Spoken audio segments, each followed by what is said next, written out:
Assalamualaikum warahmatullahi wabarakatuh. Alhamdulillahirabbil alamin wassalatu wassalamu ala asyrafil anbiya'i wal mursalin wa ala alihi wa ashabihi wa man tabi'ahum bi ihsanin ila yaumiddin. Amma ba'du, fa ya ayyuhal muslimun rahimakumullah. Allahumma ya rabbana zidna ilma warzuqna fahma wa alhiqna bis salihin. Syukur alhamdulillah, pada ba'da maghrib ini kita lanjutkan membaca hadis Jawahirul Bukhari ini yang masuk kepada hadis yang ke-309, itu 102 halaman 123. 309. Sebelumnya kita bersalawat kepada baginda Rasulullah sallallahu alaihi wasallam. Allahumma shalli ala sayyidina Muhammad wa ala ali sayyidina Muhammad. Bismillahirrahmanirrahim. Bab akli riba. Bab memakan riba. An Sumurata ibnu Jundubin radhiyallahu an qal, dari sahabat Samurah ibni Jundub radhiyallahu anhu, beliau berkata, qala an-nabiy sallallahu alaihi wasallam, Nabi sallallahu alaihi wasallam bersabda, ra'aitul lailata rajulaini, pada satu malam aku bermimpi, rajulaini atayani, ada dua orang laki-laki mendatangi aku. Ya, kedua laki-laki itu malaikat seperti yang disebutkan di bawah, Jibril wa Mikail. Itu dalam mimpi itu dilihat seperti laki-laki yang ingin menjelaskan kepada Nabi siksa orang yang makan riba, yang nanti dia akan berendam dan terbenam di dalam darah yang kotor, yang dimana ya, sangat tidak disukai oleh orang. Dan di situ dia juga ada di dalam, di sungai itu ada juga seorang malaikat yang menunggu, yang memegang batu. Itulah ringkasan ceritanya. Jadi kedua malaikat itu, kedua orang laki-laki itu mendatangi Nabi, fa akhrajani, maka keduanya itu mengeluarkan aku atau membawa aku ila ardin muqaddasatin, ke negeri muqaddasah, yaitu ke Palestina. Fantalaqa, maka keduanya pun berangkat. Hatta ataina ala nahrim min damin, sampai sehingga kami sampai ke sebuah sungai. Min damin, ya, sungai itu airnya darah. Ya. Fihi rajulun qaimun, di dalam sungai itu ada seseorang yang sedang berdiri tegak. Rupanya sungainya dangkal gitu.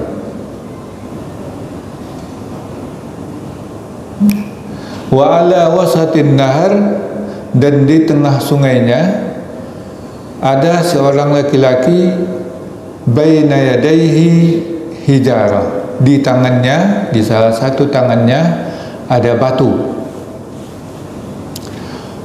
Fa aqbala ar-rajulul ladzi fin nahri, maka laki-laki yang ada dalam di sungai itu berpaling menghadap ke pinggir lagi itu. Fa fa iza arada ar-rajulu, apabila laki-laki itu ingin ay yakhruja, keluar, ya, keluar dari sungai itu, ramar rajulu bihajarin fihi, laki-laki yang megang batu tadi melempar batu itu fihi, pada mulutnya, ya. Jadi kena mulutnya. Faraddahu, lalu orang itu yang melempar itu mengembalikan orang yang dalam sungai tadi ke dalam sungai. Hai sukana, seperti sedia kala. Faja'ala kullama ja'a, maka jadi dia menjadikan setiap dia datang untuk keluar, rama fihi, laki-laki yang satu lagi melemparnya di mulutnya dengan bihajarin, dengan batu. Fayarji'u kama kana, lalu dia kembali seperti semula. Fakultu ma haza, kata Rasulullah, aku bertanya atau berkata kepada malaikat yang membawa itu, ma haza, apakah ini? Faqala allazi ra'aitahu, faqala, salah seorang atau yang membawa Rasulullah itu berkata, allazi ra'aitahu fin nahri, ada orang yang engkau lihat di dalam sungai itu adalah akilur riba, orang yang makan riba. Ya. Jadi itu ceritanya sudah tergambar bahwa Rasulullah bermimpi. Mimpi ini untuk memperlihatkan kepada Rasulullah bagaimana hukumannya nanti di akhirat, ya, diberi informasi lah melalui mimpi bagaimana nanti hukuman orang-orang yang makan riba ini. Lalu Rasulullah dibawa oleh kedua orang itu yang kata para ulama itu ada dua malaikat yang menjelma dalam mimpinya seperti dua orang laki-laki, yaitu Jibril dan Mikail. Lalu Rasulullah dibawa ke ardun muqaddasah, ardi muqaddasah, bumi yang atau negeri yang disucikan, yaitu di Baitul Maqdis. Lalu berangkat tapi sampai ke sebuah sungai. Nah, airnya itu darah. Di situ ada dua orang. Satu ada di dalamnya, dalam sungai itu. Satu lagi berdiri di tengah sungai, ya, memegang batu. Ketika orang yang dalam sungai itu ingin keluar, maka orang yang memegang batu itu melemparinya sehingga kena mulutnya. Lalu orang itu menarik lagi ke dalam sungai seperti semula. Nah, begitulah berkali-kali. Nah, jadi Rasulullah bertanya kepada orang yang membawanya itu, apakah ini? Maka dijelaskan, dijawab, allazi ra'aitahu fin nahri akilur riba. Orang yang engkau lihat itu dalam mimpi itu yang ada di dalam sungai itu adalah pemakan riba. Ya, ini masalah larangan riba, karena sudah dilarang oleh Allah SWT. Allazina yakuluna riba la yaqumuna illa kama yaqumu allazi yatakhabbatu syaitan minal mas. Ya. Itu disebutkan di dalam banyak ayat, ya ayyuhallazina amanu taqullaha wa zaru ma baqiya minar riba. Itu juga ayat, ya, in kuntum mu'minin. Semuanya sudah kita baca dulu, ya, dulu di pelajaran tafsir di dalam surat Al-Baqarah. Keduanya dalam surat Al-Baqarah. yang dinukilkan oleh musannif di syarahnya ini, itu mereka nanti akan keluar di akhirat dari kuburannya, orang-orang yang makan riba itu ya seperti orang gila, seperti yang sudah ditawan atau disambar oleh syaitan.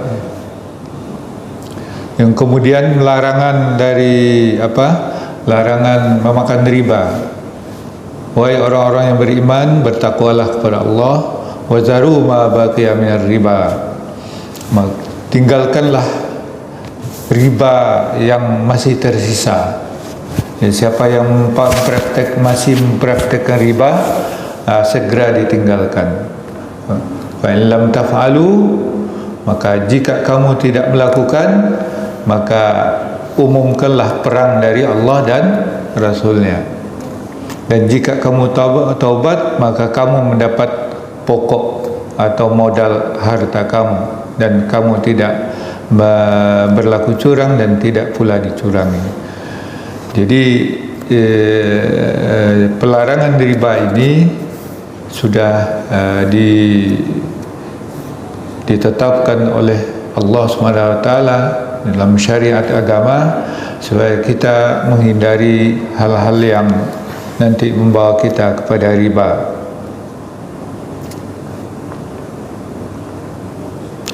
War-riba aqdun ala audin makhsus ghairu ma'lum at-tamasul fi mi'yar asy-sya'ri halatul aqdi aw ma'a taqdir fil badalain aw ahadahuma wa anwahu salasah.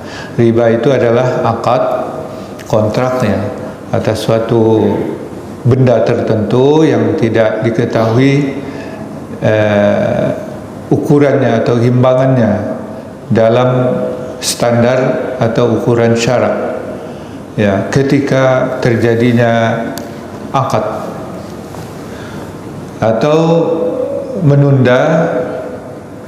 menundanya salah satu atau keduanya, yaitu menunda klaimnya.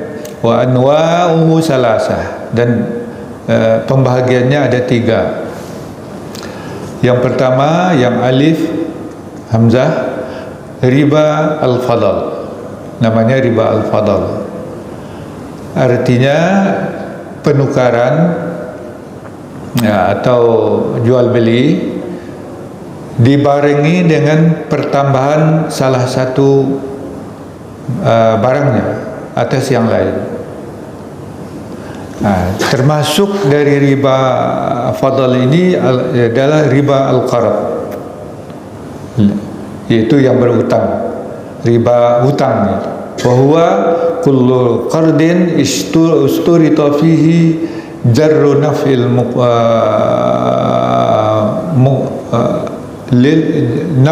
jarru naf'in lil muqrid, yaitu riba qarat ini yaitu setiap utang yang disyaratkan padanya untuk menarik manfaat bagi orang yang berhutang. Ya. Itu riba yang lazim, itu misalnya dalam utang piutang itu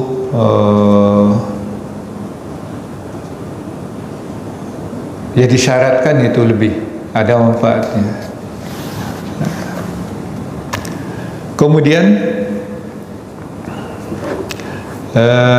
riba al-yad, ini khusus dalam mazhab Imam Syafi'i ada riba yad, yaitu transaksi yang ditunda, yang sengaja ditunda klaimnya atau sebahagiannya atau salah satunya dari keduanya, baik bagi pihak yang pemilik menunda dipegang, atau orang yang yang pihak klaim pihak klaim yang juga tidak mau menerima langsung, itu disebut ribayat. riba al-yad, ya. Kemudian ada lagi riba an-nasa atau an-nasi'ah, ya, yaitu transaksi dalam berjangka, dalam jangka yang tertentu, dan diharamkan riba pada emas dan perak dan macam-macam gandum dan buah-buahan seperti anggur, apel dan obat, ya, yang itu benda-benda yang yang bisa terjadi riba padanya itu dengan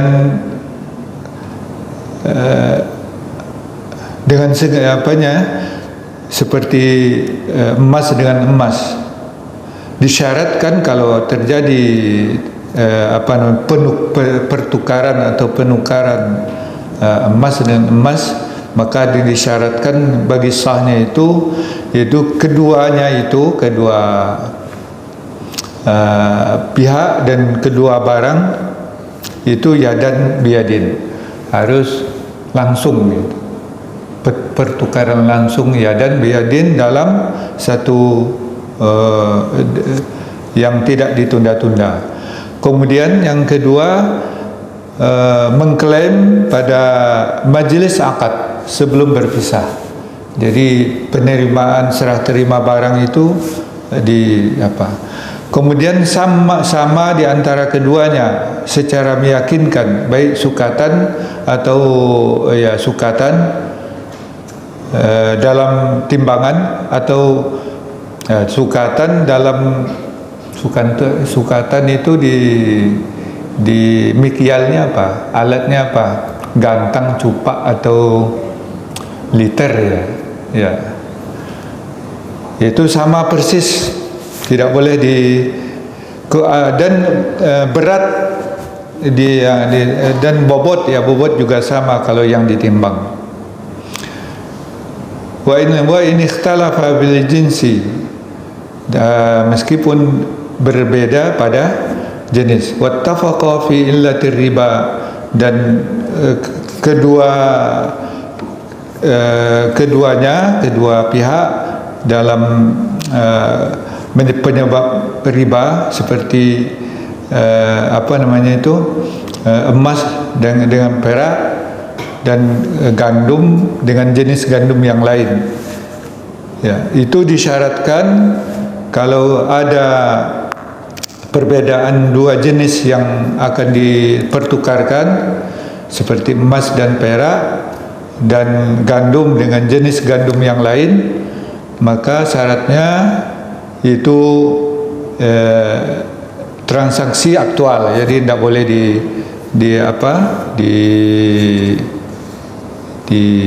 ditunda itu berlaku pada saat yang sama. Kemudian klaimnya di majlis sebelum berpisah. Nah, ini di istilah baik sini ini tukar menukar dari jenis gandum itu. Kalau kita beras lagi, ya, dikiaskan kepada beras. Kadang-kadang kan kita ada orang yang punya beras kuriak kusui misalnya, ya, agak keras sedikit, tidak bisa dia makan gitu. Dan tetangganya ada dia biasa makan yang beras yang enggak lunak, ya, pandan wangi misalnya. Maka tukaran gitu. Maka tukarannya itu sukatan dan atau timbangannya harus persis sama, tidak boleh dilebihkan walaupun harganya berbeda-beda, ya. Kalau dibedakan harganya itu riba.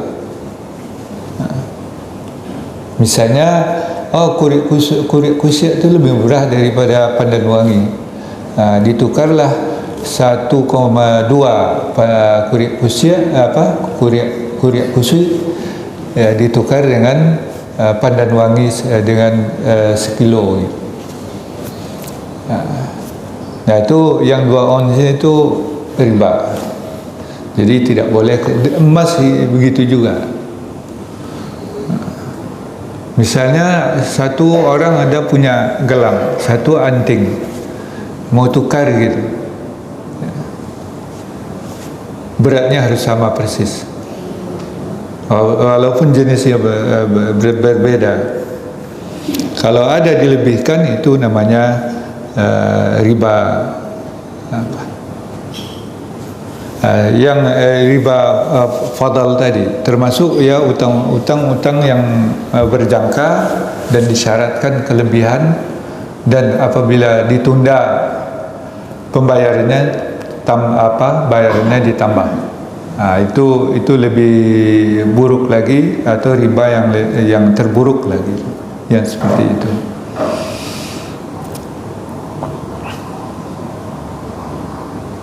Ya, jadi itu memang disyaratkan ya, tukar menukar seperti itu supaya itu dilakukan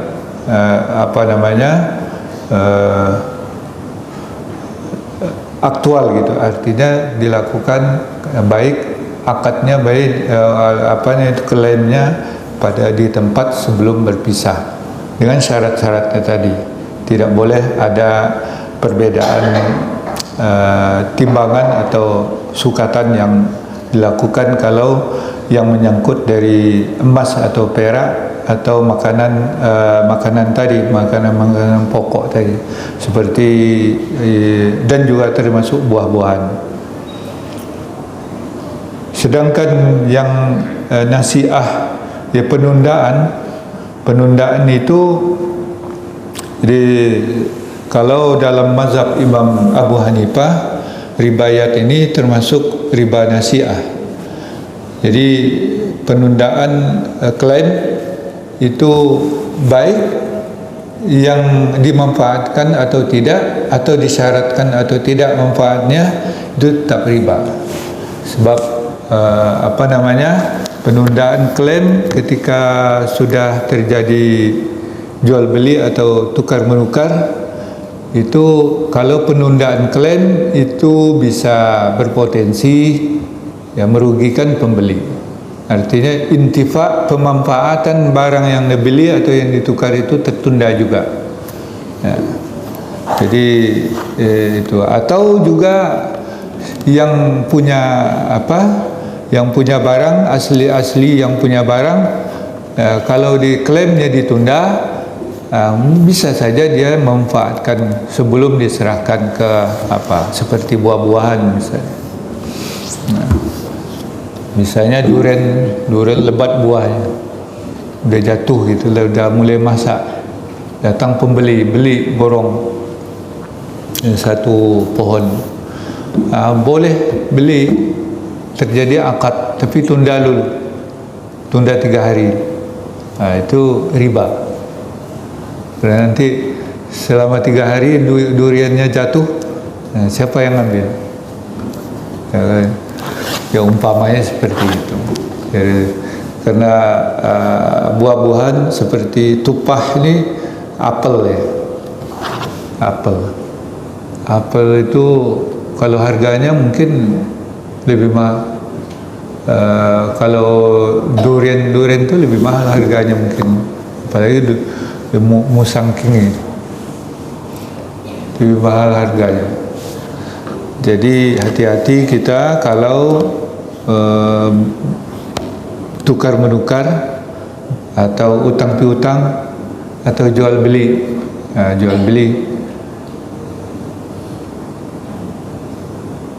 Jadi bisa jatuh ke dalam riba dengan hal-hal yang kita sebutkan tadi, yaitu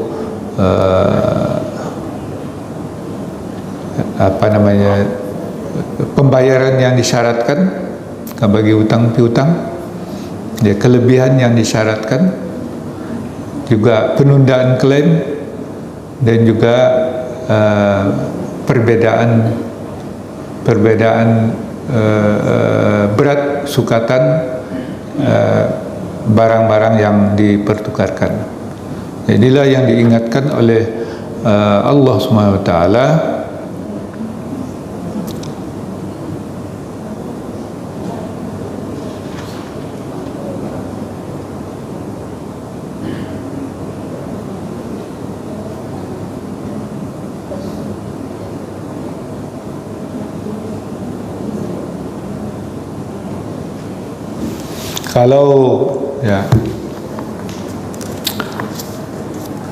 Kalau yang dicampur-campur ya itu mungkin bisa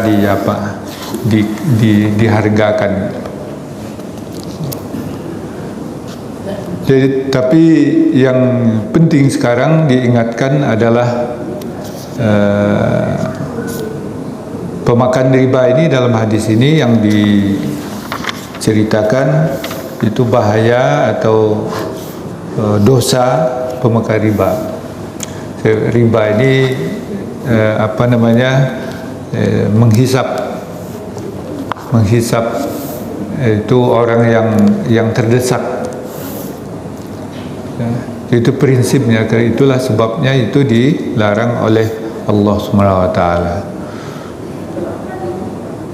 Maka siksa pemakan riba sudah diinformasikan oleh Allah SWT melalui mimpi Rasulullah SAW yang disebutkan dalam hadis ini. Wallahu a'lam bishawab. Kalau ada yang ingin kita diskusikan, persilakan.